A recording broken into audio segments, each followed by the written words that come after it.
the faculty development program entitled Myriad Movements, Travel, Migration, and Dynamics of Contact. We are very fortunate to have with us today Dr. Tapati Guha-Thakurta, who is a senior art and cultural historian who has written widely on modern Indian art, art institutions, and public visual culture. She was a former director and professor of history at the Center for Studies in Social Sciences, Kolkata. Her three main monographs are The Making of a New Indian Art, Artists, Aesthetics, and Nationalism in Bengal, Monuments, Objects, Histories, Institutions of Art in Colonial and Post-Colonial India, and In the Name of the Goddess, the Durga Pujas of Contemporary Kolkata. Among her latest publications are two co-edited anthologies, How Secular is Art? On the Politics of Art, History, and Religion in South Asia, and From the Depth of the Mold, Meera Mukherjee, a centenary tribute, which is going to be published. I would like to add here that her decades-long research on Durga Puja and compilation of a thorough dossier on Durga Puja, which traces the development of traditional puja to its contemporary manifestation, has brought special acknowledgement to Durga Puja. On December 2021, UNESCO included Durga Puja on its list of intangible cultural heritage.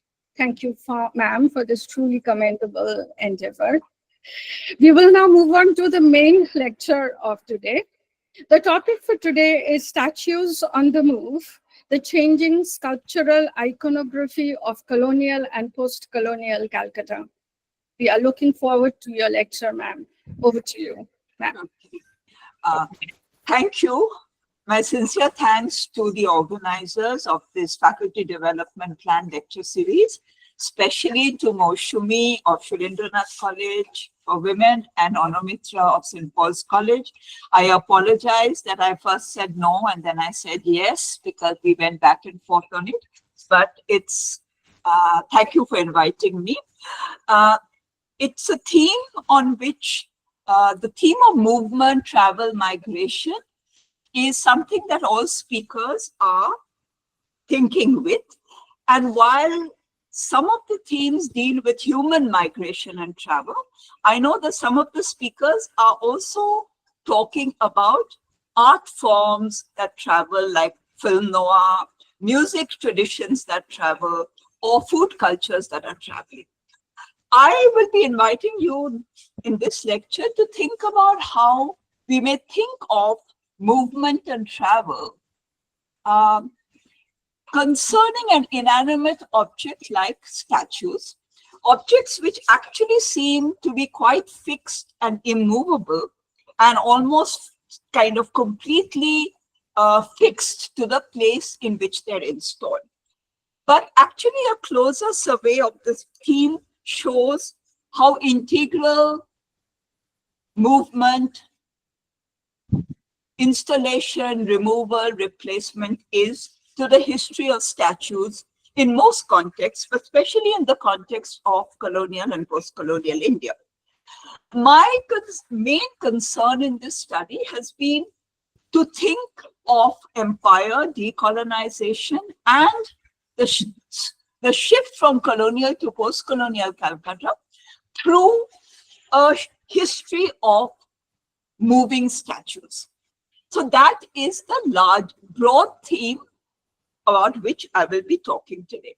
But before that, since statue is not a subject we see all around us, it's everywhere around us, but we don't always engage with, I think let me introduce the form of the statue. We see an example here silhouetted against the Victoria Memorial. Many of the statues appear to us as silhouettes against the sun. A statue is a specific form of a modern sculptural form. It's an inherited colonial genre, and therefore it needs to be set apart from other traditions of religious sculpture or worshipped icons. This form, a secular civic form of the statue that is figural, it represents a particular person as accurately as possible. Though when we look at statues around us today, that becomes a laughable proposition. But nonetheless, in its finest form, it was meant to present as close a likeness as possible.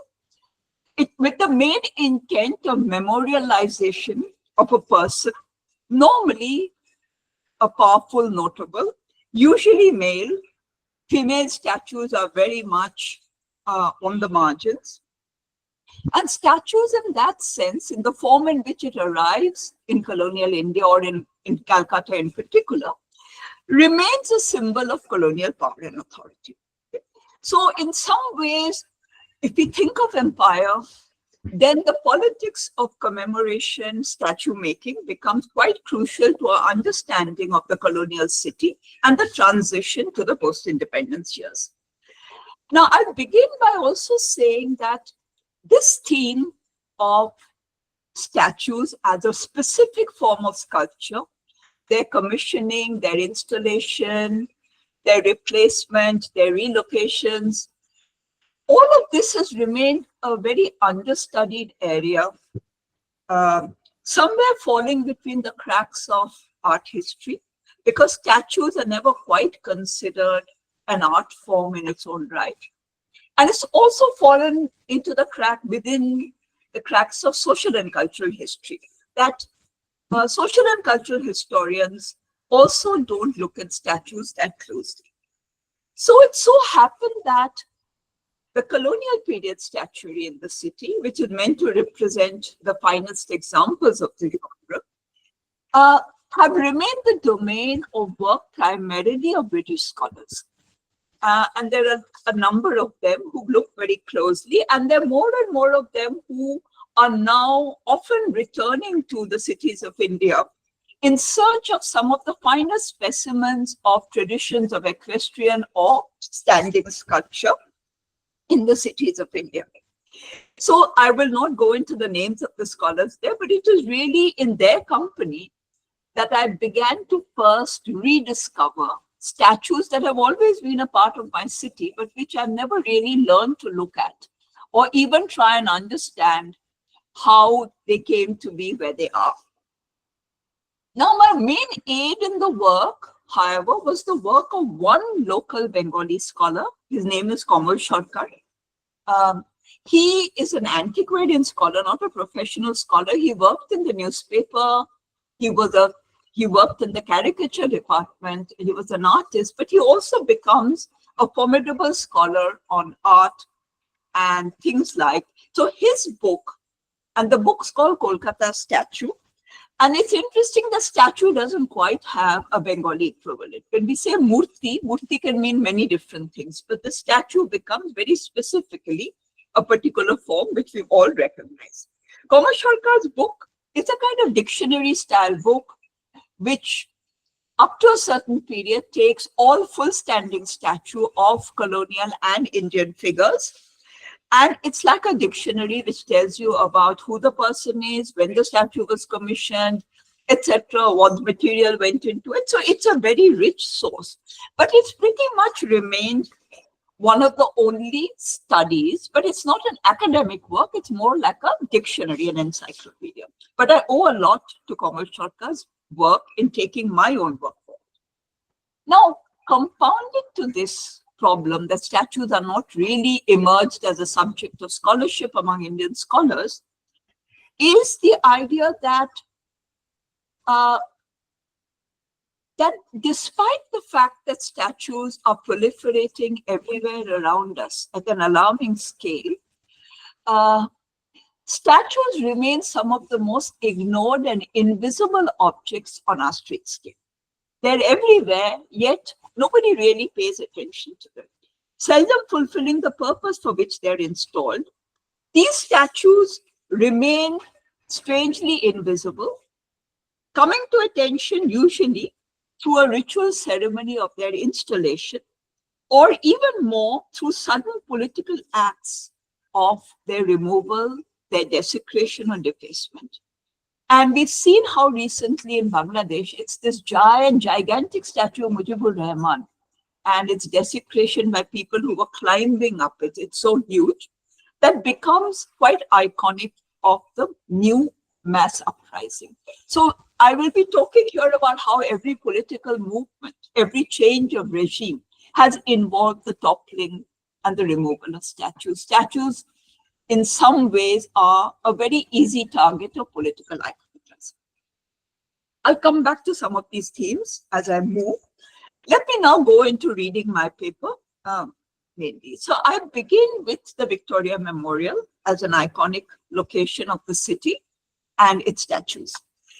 The most spectacular late imperial monument, the Victoria Memorial and its sprawling 64 acres of grounds, has remained to date a sanctuary of the empire's caste of marble and bronze men who had once ruled India. With the central honors for one woman, Queen Victoria, who had been crowned in absentia as the Empress of India in a Grand Delhi Darbar in 1877. Queen Victoria, as many of us know, never ended up visiting Britain's most important imperial outpost.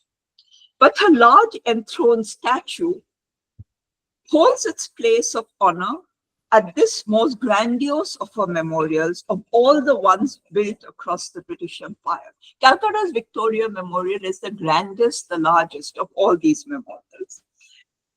It was architect William Emerson's answer to the Taj Mahal. At least that was the way the authorities saw it. Briefly about this sculpture. Strangely, this sculpture too had moved. Not only had it moved from England to Calcutta, but it had moved within Calcutta. Commissioned from sculptor George Frampton in 1897 by a Queen Empress Commemoration Fund in Calcutta to celebrate the 60th anniversary of her reign. And huge numbers of Calcutta's elite contributed to that fund. The Empress herself is said to have given Frampton a few sittings at Osborne House and approved of a smaller sketch model that was presented to her.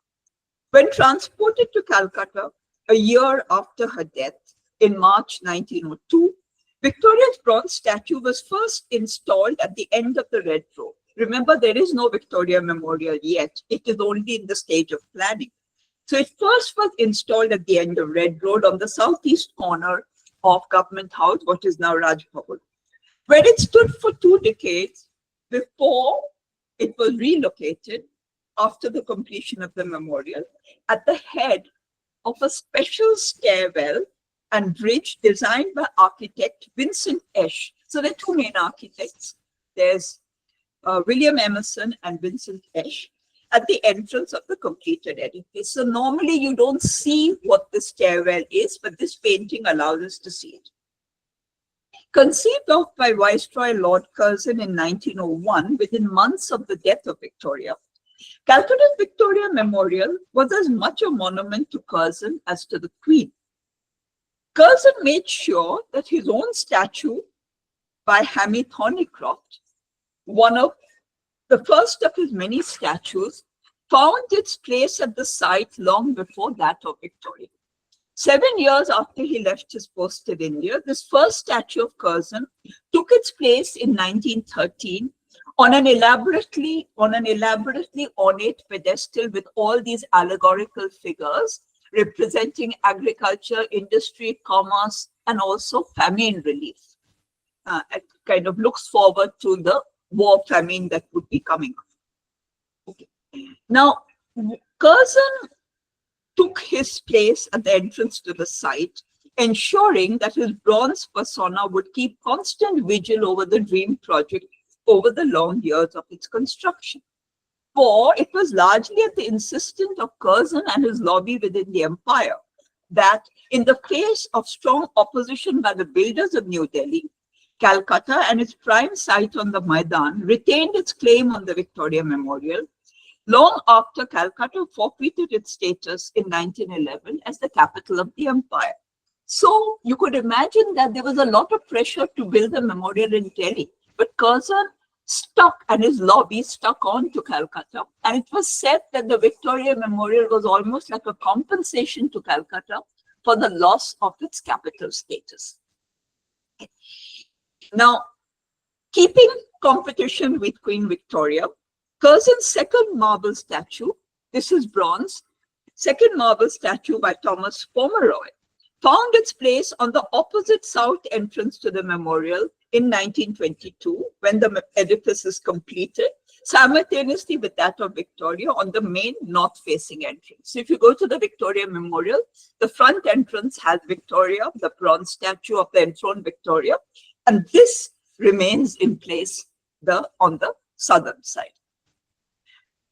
Over the 7 decades that have elapsed since independence, the Victoria Memorial has not only held its grounds firmly and made a quick and easy transition into becoming the city's most beloved monumental landmark, it has also served as a refuge and retreat for the city's imperial statues to quietly live out their post-imperial lives of anonymity and oblivion. Nobody remembers who they are or the imperial history to which they belong. So it is this post-imperial life of anonymity and oblivion that is one will think with. When evening descends, the crowds disperse and the illuminated monument stands swathed in darkness. One can imagine that that is when these dead men of empire sometimes turn into spectral beings and reflect on their banishment in a time and place where the empire is long gone, but its hauntings remain. This idea of the hauntings of empire, which come back sometimes, return to statues. In the recent past, we've seen how such hauntings of the imperial past, of the colonial past, can suddenly return to a body of long-standing statues of American Confederate leaders, slave owners, and imperialists who had stood in these locations in the USA or in Britain for centuries, despite the contentious histories of slave ownership, plantation ownership that they belonged to. These statues, we found, suddenly brought on the wrath of anti-racist and anti-white supremacist protests that began to rage across Western cities and universities during 2020. It followed the incident of George Floyd's, the Black person's murder by a policeman, that really erupted this whole rage against white supremacism and slave ownership.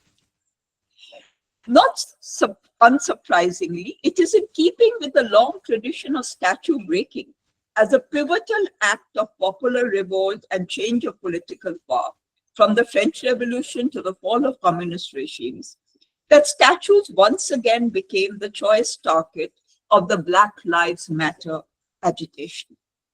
Toppled, desecrated, removed from the prominent locations they once occupied, or sometimes literally blocked off from public view, as we see in this statue of Winston Churchill in Parliament Square, who was at the center of the demonstration for its removal. So partly to protect the statue, he was made to disappear. He wasn't removed, he was placed inside a box. So, that's one way. You just make them literally like human beings are made to disappear. Statues are made to disappear without physically removing them. They're just encased. Okay. So once again, we saw how statues that had long held their grounds were suddenly becoming the soft target of Black Lives Matter agitation and the most visible sites of their political rage and iconoclasm. Some of you will remember how the statue of Edward Colston in Bristol, whom nobody really knew who he was actually, dismantled. This has brought to the fore, especially the Black Lives Movement and their insistence on the removal of statues. This brought to the fore a series of counter-arguments on the need for preservation as objects of history or fine works of sculpture, or on the more politically tactical option of their removal rather than destruction. But acts of destruction of these marble and bronze men of power have huge value as iconoclastic spectacle and as political provocation. We've continuously seen this, say with the statue of Mujibur Rahman. A statue of Lenin was pulled down when the left front lost Tripura to the BJP. This goes on. This spectacle powerfully played itself out in country after country of Eastern and Central Europe with the fall of the Berlin Wall in 1989 and the collapse of the Soviet Union in 1991, where the gigantic nature of communist statuary, because communist statuary particularly were valued monumentality. They were meant to be massive. And so even their breaking, their being brought down was equally a spectacular act. Okay? It brought special drama to the collective labor of their dismantling, creating new lands of empty pedestals and special statue parks to house these vanished monumental figures. So this background of both the history of statue removals in Europe with the change of political regimes and the more recent Black Lives Matters movement has formed the context for my own study. In post-colonial India too, we have seen statues and busts bearing the brunt of the turbulent identity politics of caste, language, and ethnicities across different states and sub-states that have blown around. Many of you will see how the collapse of the Shivaji statue became a huge issue. Now, Narendra Modi, who otherwise apologizes for nothing, right? He still apologized for the fact that the Shivaji statue was not built properly and fell apart. So you see how statues represent constituencies who need to be actually appeased. So there is some scholarly writing that have closely studied the volatile symbolic politics of statue making and statue breaking across Indian cities, and largely in the context of Dalit representational politics and the anti-Dalit movements that all focus often around statues of Ambedkar. So it is really the figure of B.R. Ambedkar, architect of the Indian Constitution, which is this posture, and leader of the Dalit movement, who emerged as one of the most frequent targets of desecration in caste politics, with protective railings and police cordons often coming up, bearing testimony to the endangered lives of statues, not just of Ambedkar. You have Periyar statues being guarded here. In Calcutta, you had Chama Prasad Mukherjee's statue, which was put behind special rails and bars, and so on. Ironically, though, in this symbolic politics of statue making and statue breaking, the country's vast repository of imperial statuary are left relatively unscathed as they were moved off the streets to less visible locations in different stages in different cities. What the hue and cry of the Black Lives movement and its targeting of imperial statuary did was to return our attention in India to the long forgotten and obscured specimens of colonial statuary, mostly hidden away in remote locations of our cities. It raised the issue again after 75 years of independence of how India has dealt with these sculpted figures of British imperial rule and of their rights to remain in the spaces where they stand. In today's lecture, I will be talking about the shifting caste and sites of Calcutta's colonial statuary and their post-colonial destinies, uncovering the stories of travels, transfers, and relocations that lie behind these imposing and apparently immovable figures. Now, one of my other concerns in my work on statues is to think about form and materiality of these objects and the work of embodiment that they portray. What the politics of statuary takes for granted is that the statue functions as a stand-in for the person itself. This innate belief that the statue of Ambedkar is Ambedkar. This innate belief drives as much the authorities who commission their making and erection in prominent public places as those groups who will their removal and destruction under different political compulsions. But we could keep asking, how far is the statue the person it represents? And why is it that despite the fact that they're created to honor people, despite their largeness and privileged locations, urban public statuary have remained the most ignored objects public spectatorship. This is something I said at the beginning. Standing atop their conical pedestals, set against the light at different times of the day, these statues typically inhabit the Calcutta streetscape as dark and abstracted silhouettes. So we have an outsized arm, outstretched arm marking out a Netaji Subhash Chandra Bose's call, Dilli Chalo, or the trademark walking stick marking a marching Gandhi of the civil disobedience movement. The placement of these statues high above eye level and crowd locations. Hello? Mama. Hello? Oh, please. Can I be heard? Yes, please unmute. Would you please ask everybody else to mute? I think that would be a good idea. No? If everybody else can mute their mics, then there's no disturbance. Thank you. So I'll continue. Yes. Yes. Yeah. So the placement of these statues high above eye level in crowded locations and avenues meant mainly for moving traffic makes close viewing impossible and even photographing a challenge. The cultural theorist W.J.D. Mitchell, in his essay titled "What Do Sculptures Want?", tells us of sculpture's deep longing for a place and an ideal locus. So I will argue that the statues often have slipped from such a desire for a place to become places in themselves, functioning more effectively as city landmarks than as figural likenesses. So, for instance, here's a statue that has replaced the statue of George V, but we barely ever get to engage with it, right? So they often exist more as landmarks. So the Gandhi Murti is a major landmark for protests and various other things. So often statues become places in themselves. So you meet near the Netaji Murti, you meet near the Gandhi Murti, so that they often serve as landmarks and places. Statues, as I've argued, have long been consigned to a liminal status of being neither a work of art nor an icon, or fully belonging to neither high nor popular visual culture.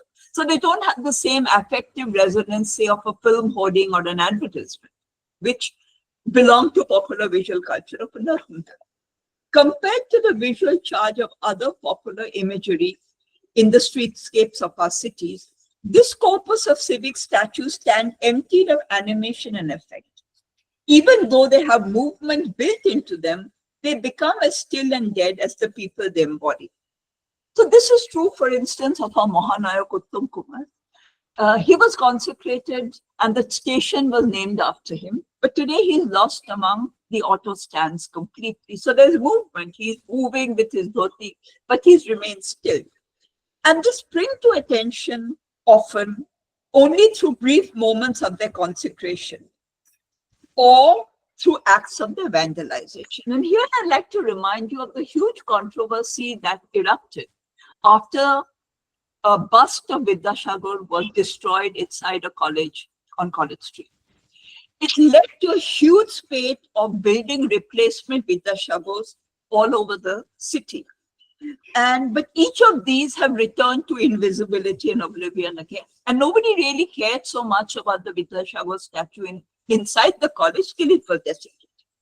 So the paradoxical status of these statues is that, yes, they remain invisible and ignored, yet this representational genre keeps reproducing itself across official and non-official sites as the chosen form of memorialization of public persons.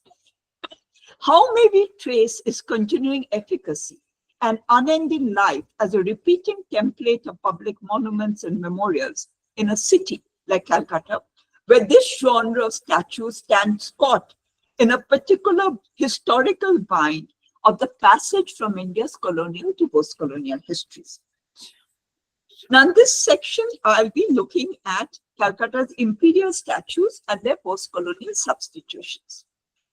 As is true for a large part of the colonial world, stretching from North and South America to Australia, this form of urban civic statuary arrived in India with the early British Empire and has a quintessentially colonial history of its inception and growth. I began by talking about this. The giant public statues of rulers and notables of the empire, initially made in marble, and the preference later shifting to bronze casting, were among the most monumental and widely traveling objects of British India, with Calcutta and London operating as the two central depots of orders and supplies. Throughout the 19th and early 20th centuries, these statues, commissioned from India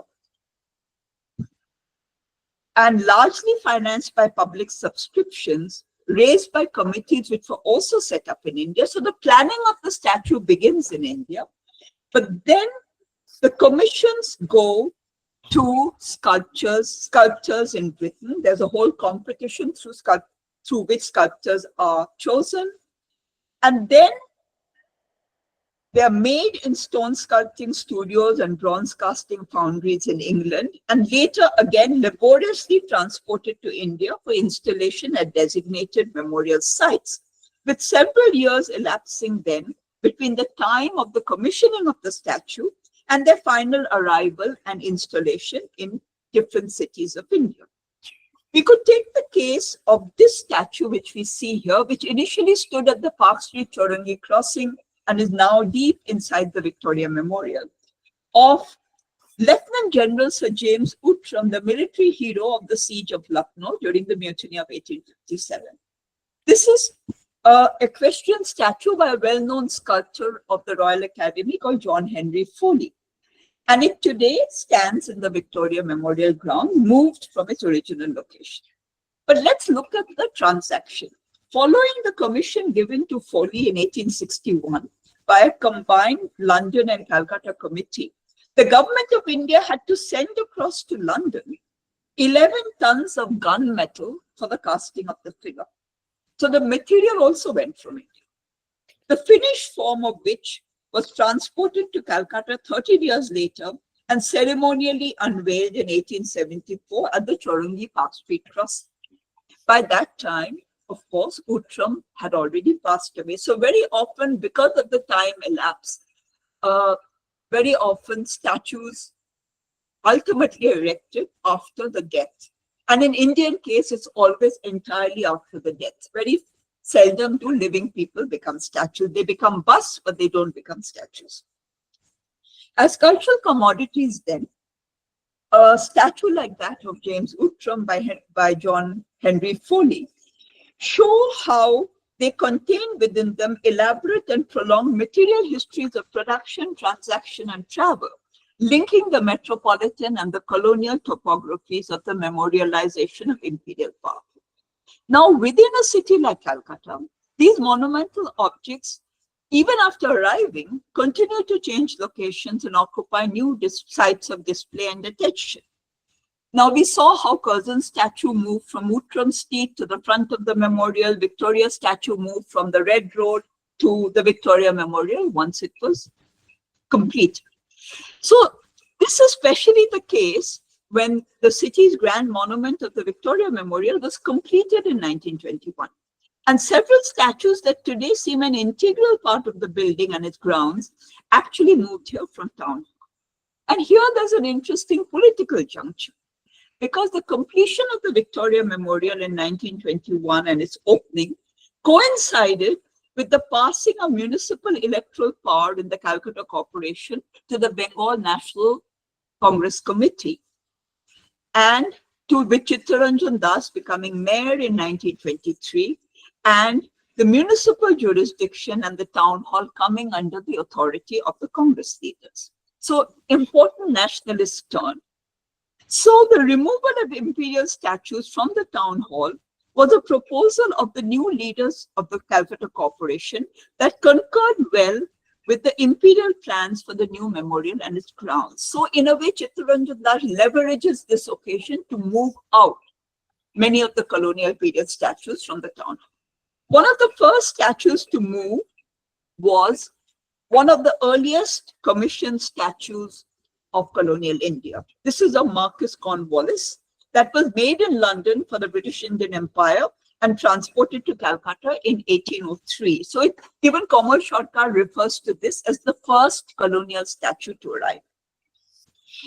We have Lord Cornwallis masquerading here as a fake Roman emperor. It's the work of a sculptor called John Bacon, who died while making it and was completed by his son. The mark of fakeness is very clear if we see how the head of Cornwallis, which is a likeness, is transplanted onto a copy of an antique Roman figure of the kind that were routinely produced by sculpting studios in London and greatly in demand under the period's neoclassical tastes. Cornwallis's statue first stood in the parade grounds of the new Fort William in Calcutta when it arrived in 1803. And in fact, one of the reasons the town hall is built is to accommodate statues like that of Cornwallis within an interior, because marble statues often require an interior space. So in some ways, Cornwallis's statue moves from Fort William parade grounds to town hall, and then later to the Victoria Memorial. So even within the colonial city, it's moving. Okay. So when the town hall comes up in 1813, that's when Cornwallis's statue moves there. Okay.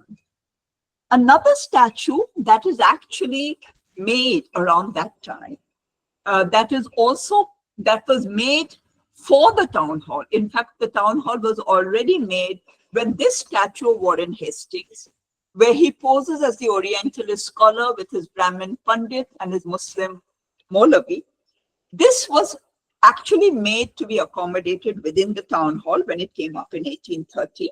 And in tandem with the statue of Cornwallis, Richard Westmacott's 1828 marble sculptural group of Warren Hastings in a Roman toga with his Pandit and scribe was also relocated from the portico of the town hall to the west quadrangle of the Victoria Memorial in 1922.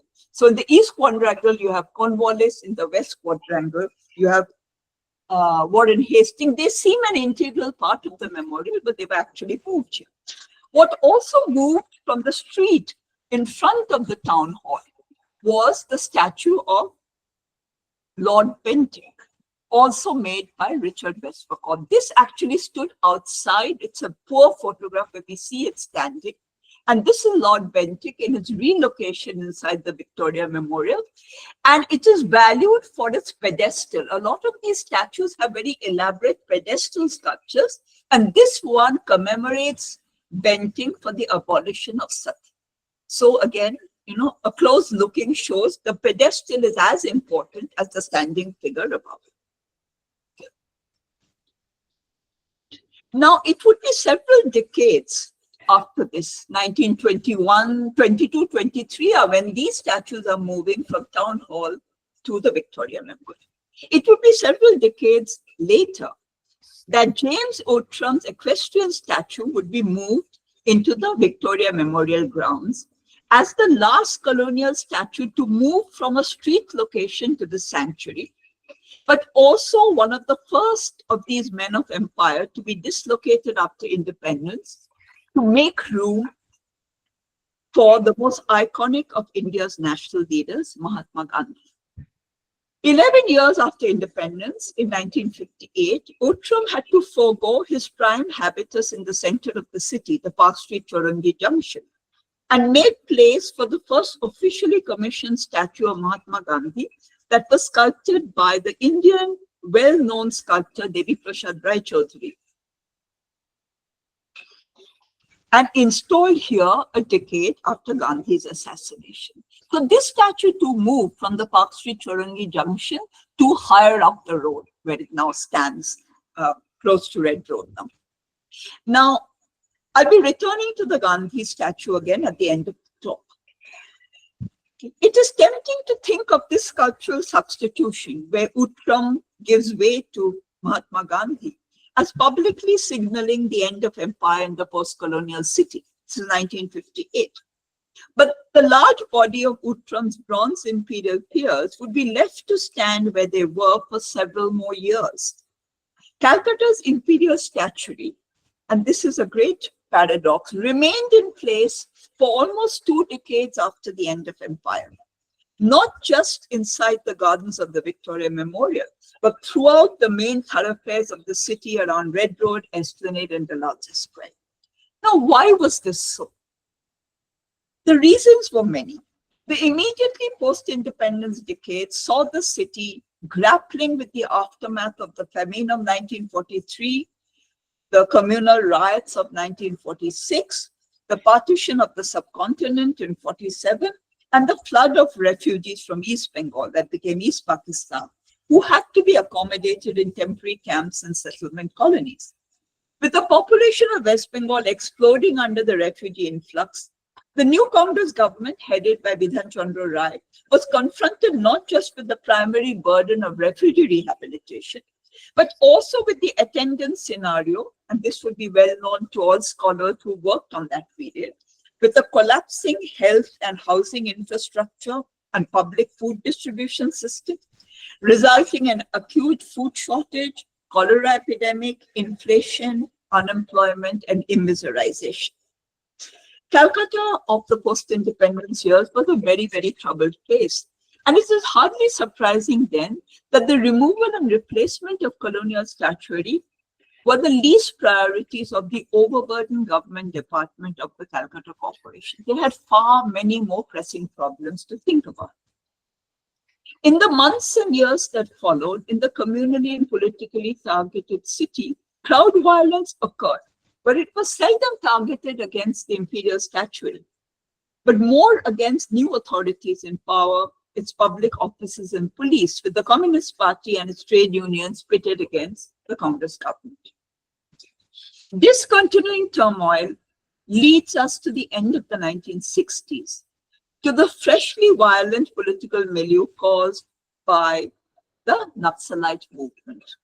It was in the face of this Naxalite uprising and its violent political iconoclasm that Calcutta would finally witness a dramatic spate of dislodging, replacement, and relocations of its imperial statuary to its outskirts.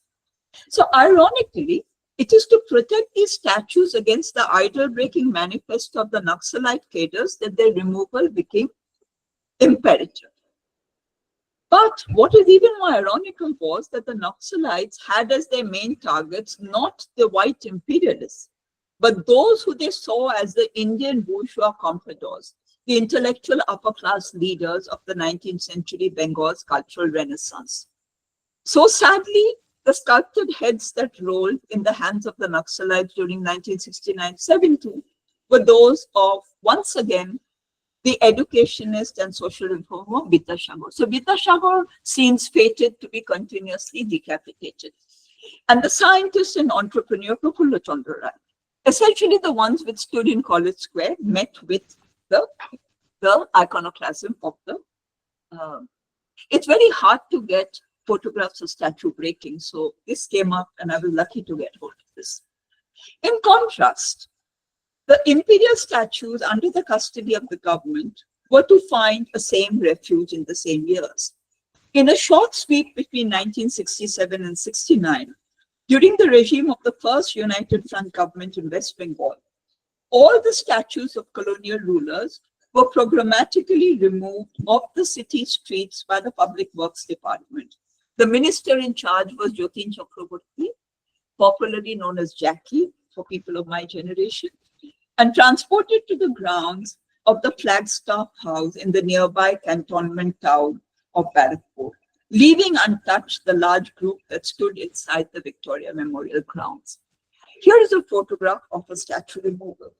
Now, it's very interesting how, in the memories of the city, this period of the sudden removal of colonial period statue is still very sharply etched.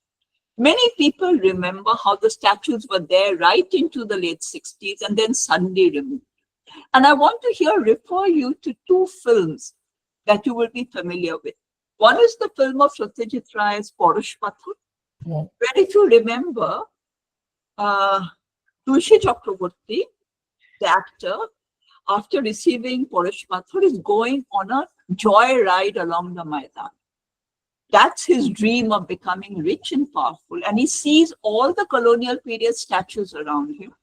And if you remember, he imagines himself as becoming a statue, as the ultimate site of honor. Now, I'm not very good at showing film clips, but that is a wonderful film clip which shows the importance of colonial statues in the city of the 60s and how they were still in place. And the other film that I recently saw is Mridai Sen's Calcutta trilogy, but particularly Calcutta 71, which begins with the scene of these huge removal, these giant craters and cranes removing the statues. And it's also worth mentioning that Kamal Sharkar, his book comes out much later, but he mentions that it's the removal of these statues from the streets of the city, which pushed him into quickly documenting their histories, because he felt these are disappearing and we need to document their history. So that became also the push for him to begin his work. So he began his work then during 69-70 when these statue removals were happening. So somewhere in the memoryscape of the city, the statue removals have continuously recurred. It is the then governor of Bengal, Dharmavira, who took the initiative of having most of the statues which were removed from the Esplanade, Red Road, Dalhousie area, to have them housed in the premises of the Flagstaff House in Barrackpore, which belonged to the army, not the police, but the army, and which now serves as a second residence of the governor of West Bengal. Okay. Never destroyed or vandalized, as for some of the colonial statuary in Bombay in the 1950s, in the violence attending the state formation of Maharashtra. These exist in the backyards of the Bhavdaji Lal Museum in Baikula. Calcutta statues moved to Flagstaff House, undamaged. They lay strewn there in unkempt wilderness, but untouched. Several decades later, at the turn of this millennium, these statues, under Viren Shah and then under Governor Gopal Krishna Gandhi, came to be carefully rehoused around the neoclassical war cenotaph. So we see the statue of George V relocated there. And the standing statues were neatly laid out in coordinating groups on either side of the cenotaph. So the standing statues were on one side, and then you have the equestrian statues on the other side. So actually, they move and they are actually very beautifully organized and curated there, and they make themselves available for careful viewing, which they wouldn't be if they had remained in the street front. So this is the person who had stood in front of the Victoria Memorial, who was removed. And this is Earl of Mayo, which had stood at the Mayo Road, Dufferin Road crossing. Okay. Over the 1970s, under the second United Front government and the newly elected Left Front regime that came to power in 1977, there now began a strange musical game of substitutions, with Bengali revolutionaries and nationalist leaders of the early and mid-20th century taking their stands on the pedestals emptied of their colonial masters. So Calcutta would not remain a land of empty pedestals like, say, some of the cities of the former Soviet Union would. The empty pedestals all came to be filled up, and these are new pedestals that were made in Flagstaff House.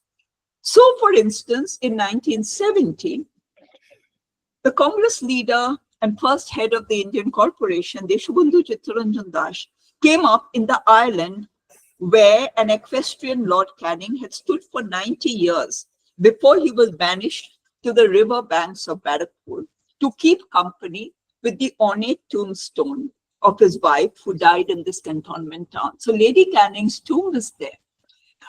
And Lord Canning's statue stands next to it. He's not part of the Flagstaff group. He's positioned quite kind of in an affective way next to his wife's tomb. In 1972, we have a sculpture of Khudiram Bose made from one single photograph we have from the police records. We have this full standing figure made, replacing Lord Auckland on the same plinth at the junction of the State Assembly House, with the Auckland statue traveling all the way to the city named after him in New Zealand. So think of it, Lord Auckland goes all the way, travels to New Zealand to the city named after him. Next, in 1976, the figure of another Bengal revolutionary, Master Shujushin, the leader of the Chittagong Armory raid, took Lord Northbrook's place against the Gothic majesty of Calcutta's High Court building. And in the pedestal here are the names of all those who participated and died in the Chattogram Ostrogal Luthor. So this is how the nationalist statue mania that began in the 1940s, inherited from its 19th century colonial precedents, now reached its post-colonial peak. This is also when this quintessentially colonial genre figurative sculpture found itself settling into its domesticated career as a local representational and commemorative practice. The replacement figures that kept cropping up on these emptied pedestals, the ones from where the figures of imperial leaders moved, they often look distinctly awkward in their substitutions and subversions of their imperial masters. Now, this is less true of, say, the figure of Shujushin, which is quite majestic where he stands. But let's consider this, for instance. This strange figure of Aurobindo, Rishi Aurobindo swaddled, which takes the place of Curzon in the big rotunda at the entrance of the Victoria Memorial. We see him stiffly swaddled, misshapen figure. Aurobindo, a Bengal revolutionary turned into a spiritual seer, occupying the place of the statue of Lord Curzon. Ironically, even the same grandly ornate and sculpted pedestal remaining in place. So the statue has no connection with the allegorical figures around it. And while Curzon faced the Victoria Memorial, he is made to have his back pointedly positioned against the Victoria Memorial. So Aurobindo turns his back on the colonial monument and looks into the Maidan. Or if we move up Queen's Way, we have the figure of Bagha Jotindranath Mukhopadhyay, stiffly straddled on a horse. Doubtful that he ever rode a horse. At the crossing of Queen's Way and Casuarina Avenue, where he's made to keep pace with the many imposing equestrian figures of British kings, governors general, etc.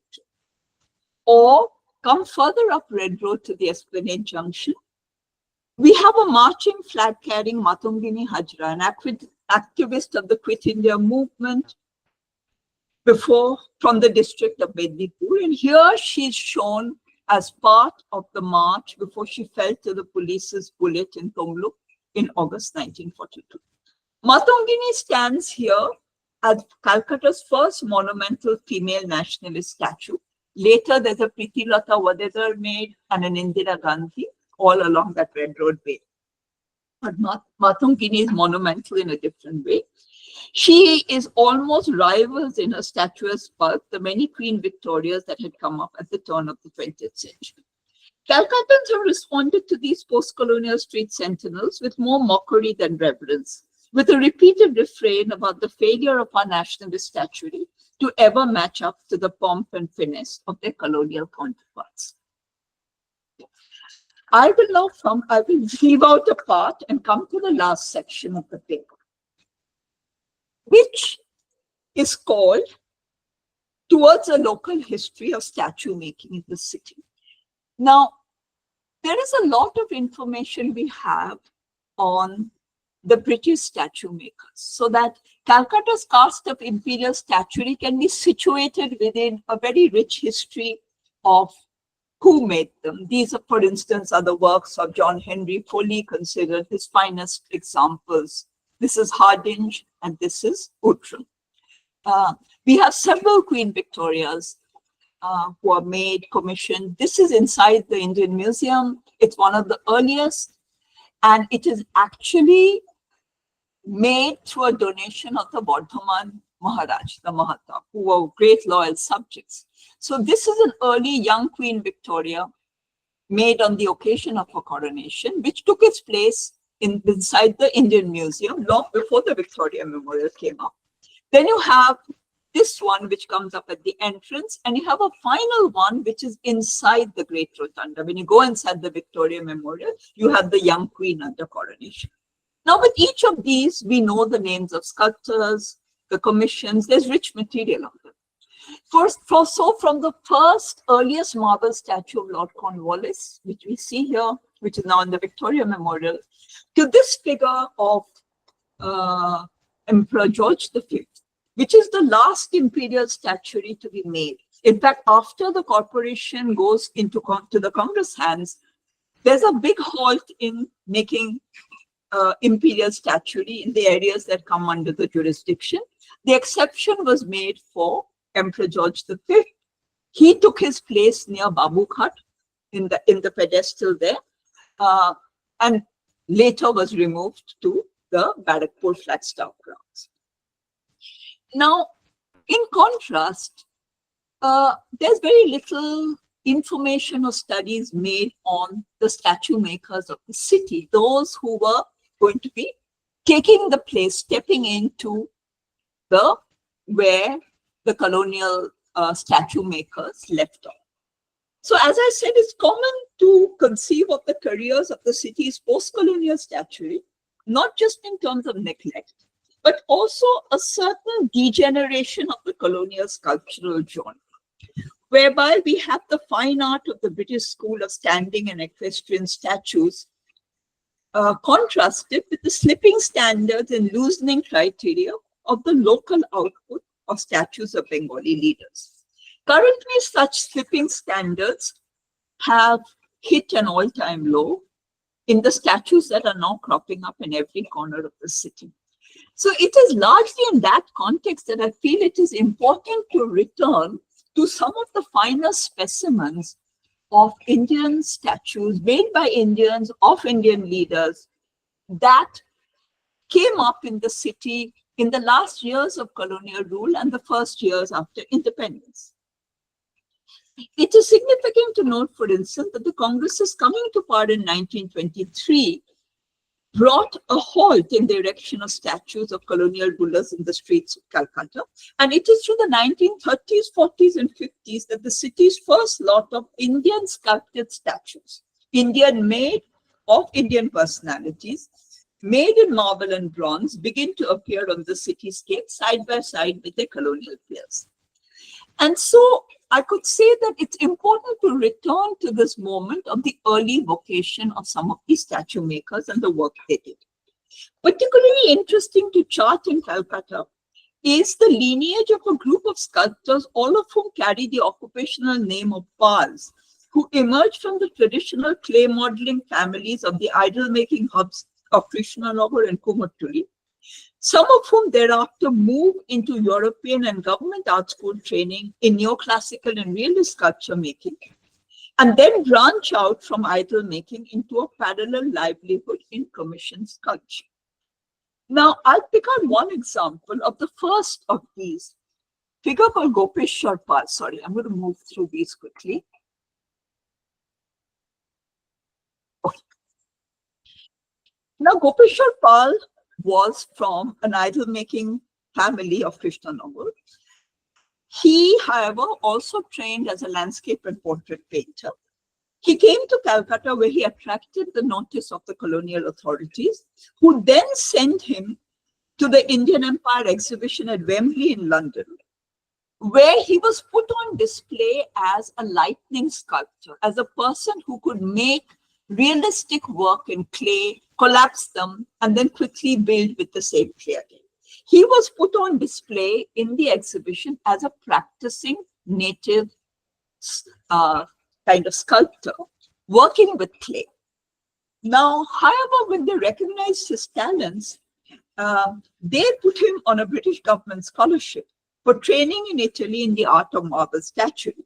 So Gopeshwar Pal went from being a practicing, a performing craftsman at an Indian Empire exhibition to touring the marble making workshops in Italy. He did not join an academy. He worked with different studios and workshops before returning home in his new role as a realist sculptor, skilled in marble statue making in the mid-1950s.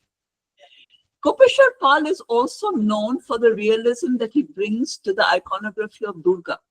So he is considered to have pioneered a new realistic Durga with a realistic Ashur and a realistic Shinghu. But he soon leaves aside his work in idol making to take on the more lucrative livelihood of making public sculptures of important persons in plaster and marble. Okay. So, following his untimely death in 1944, the studio he set up with an anglicized name, G. Paul and Sons, stood in the vicinities of Kumutuli, continuing to supply the city with its main stock of marble statuary, which was his area of expertise. Most important, one of the most important of Gopeshwar Pal's statue is this figure who stands on the grounds of the Victoria Memorial Hall, but whom very, very few of us ever notice. If we did not know who he was, we would almost mistake him for his imperial peers. The figure is that of the industrialist Sir Rajendranath Mukherjee, the founder of the engineering and the city infrastructural firm of Martin and Company. In this marble statue, where Gopeshwar Pal got the commission, Sir Rajendranath stands with the architectural drawing and the plan of the grand edifice of the Victoria Memorial that his partnership firm of Martin and Company had constructed on the grounds where the statue now stands. Now, Gopeshwar Pal's statue was initially installed in Dalhousie Square in front of the Martin Byrne building in a road that is still called R.N. Mukherjee Road.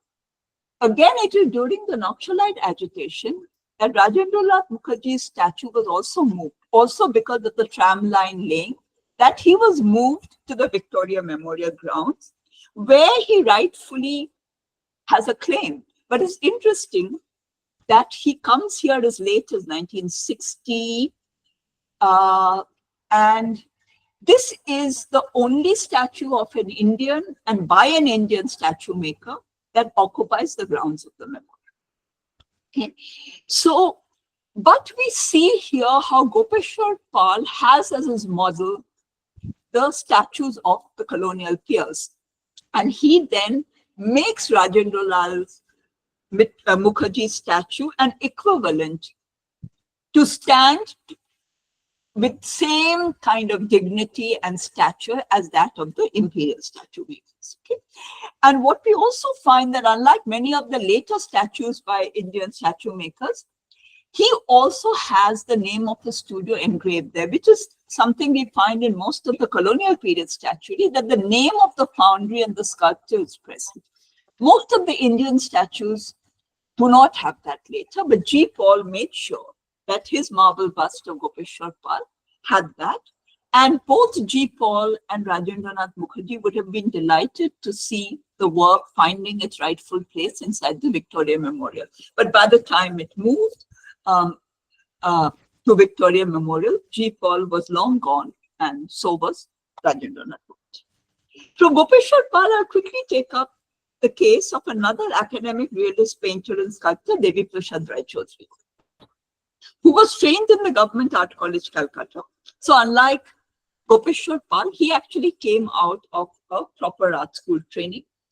He would thereafter graduate to a career in landscape painting, portraiture, and commissioned sculpture to become the first official national sculptor of independent India. It is while serving as vice principal of the Madras Art College in the pre-independence years that Devi Prasad was selected by a local commemoration committee and awarded the two prestigious commissions of making bronze sculptures, one of Sir Ashutosh Mukherjee, which stands outside the CSC building in Dharmatala, but nobody notices it. It's usually surrounded by posters. And the other is of Surendranath Banerjee, which is hidden even more. The one of Ashutosh Mukherjee completes in 1934, and the one of Surendranath Banerjee is completed in 1941. In the Surendranath Banerjee sculpture, Devi Prasad could be seen to step in and take over here a practice that still largely remained a monopoly of Western sculptors, with the occasional JJ School of Art trained Bombay artists getting commissions for marble and bronze sculptures in India. There's a fascinating material history to be uncovered here of the long travel of the kind of arduous transaction of material and technology that lie behind the making of this statue. At a time when the technology and foundry for making bronze sculpture was still to come up in the city, these figures made by Devi Prasad traveled as plaster of Paris models all the way to Italy to be cast in bronze and returned to Calcutta with even the stone pedestal, marble stone pedestal that we see here, ordered and shipped from the sculpting studios of Italy. Komal gives us this incident. With the outbreak of the Second World War, the completed 11-feet bronze figure of Surendranath, along with its 14-feet marble pedestal, remained trapped as enemy property in a captured Italian ship at the Calcutta docks, till the Calcutta Memorial Committee, that had spent 30,000 on this commission, secured its release from the ship and had it erected in Esplanade's Curzon Park next to the Optoloni monument. In Devi Prasad's statue of Surendranath, we see the closest transposition of the poses and conventions of the Western sculptural genre. The figure swagger, the flowing coat and trousers, lending itself to a good replication of its colonial rivals. So both the Devi Prasad's Surendranath Banerjee and Gopeshwar Pal, Rajendranath Mukherjee actually take on directly the equivalence of the imperial statue. And they are Pakka Brown Sahibs in some ways too. Okay. In its now forgotten enclosure in Curzon Park, now named Surendranath Udyan after him, hidden behind the city's biggest bus depot, the statue holds its own as an example of the best of our early nationalist statuary. Yet, very few of us know about it or bother to go looking for it. For the sculptor Devi Prasad, he candidly admitted this in an interview of the time. However, neither the statue of Surendranath Banerjee nor that of Ashutosh met the measure of what he hoped to achieve as a sculptor. It was with his later iconic bronze figure of Mahatma Gandhi on his Dandi March that Devi Prasad felt he had made his most satisfying public sculpture for the city. Executed over 2 years, completed in 1958, a decade after Gandhi's death, the sculptor had to finally take recourse to melting a bronze bust he had made of his own father to meet an acute shortage of metal in the city that year, to correct and repair on time this leg of Gandhi that had been damaged in the process of its lifting onto its pedestal. So we are invited to think here of an effective flow of molten bronze from the figure of Devi Prasad's own father to that of the father of the nation. Also from this original statue, which is the earliest officially commissioned statue of Gandhi, carefully nurtured by its maker, to the replicas that would travel to other cities like Madras. So in the 1950s, we have an exact replica of this installed first in the Marina Beach in Chennai, in Madras. In the 1950s, Devi Prasad's Gandhi takes its canonical place within his other monumental sculptural works like the Martyrs Memorial. Sorry, this is the Martyrs Memorial we see in Parliament Street, and this is his triumph of labor. He produces an official social realist iconography for the new nation. And so we have to now place the Gandhi statue vis-a-vis this social realist work for which Devi Prasad is famous, both this and the Martyrs Memorial, where you have a whole row. And now this has been plagiarized and copied in all parts of the city. So dislodging Foley's sculpture of General Outram, which has stood for 84 years at the Park Street Chowrangi crossing, the installation in this prime location of the city's first statue of Gandhi, on which the government invested no less than 60,000 rupees, with Prime Minister Nehru coming down to preside over its opening, marks a key moment in the history of Calcutta's post-colonial statuary. Other important nationalist cultural histories would also be enacted in the same vicinities during the 50s and 60s, as with the commissioning of Calcutta's first bronze statue of Netaji Subhash Chandra Bose by Chief Minister Bilan Chandra Rai in 1958, the year of the opening of the Gandhi statue. This statue was also commissioned, and this was to occupy the island on the southeast corner of Raj Bhavan that had already been vacated by the travel back to England of the Lord Hardinge statue.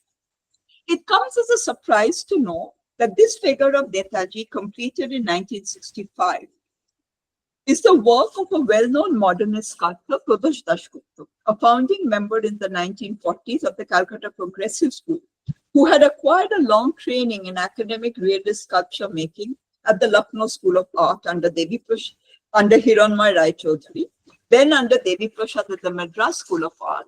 And finally, he moved to the Royal Academy of Art, London, where he trained under William Macmillan. William Macmillan is the person who made the bronze sculpture of Emperor George V, which is now in Bangalore.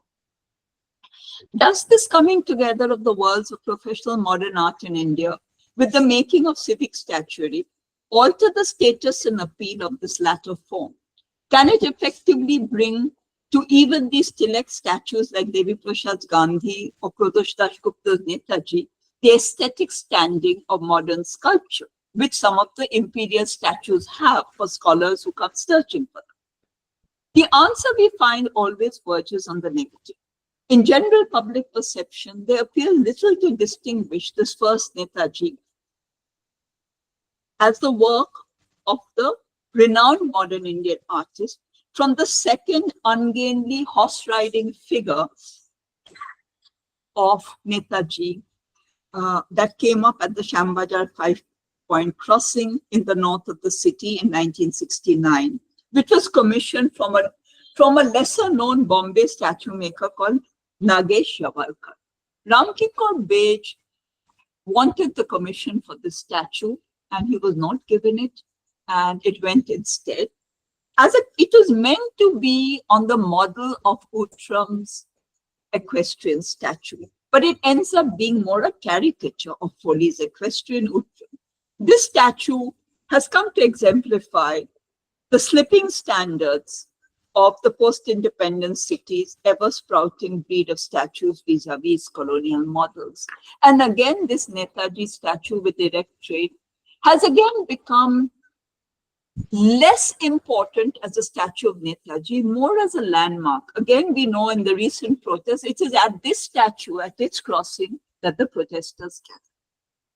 I'll end my talk here. I've already gone on for close over an hour. I hope there'll be questions and comments. I will stop sharing screen and now return to take forward this conversation. Thank you.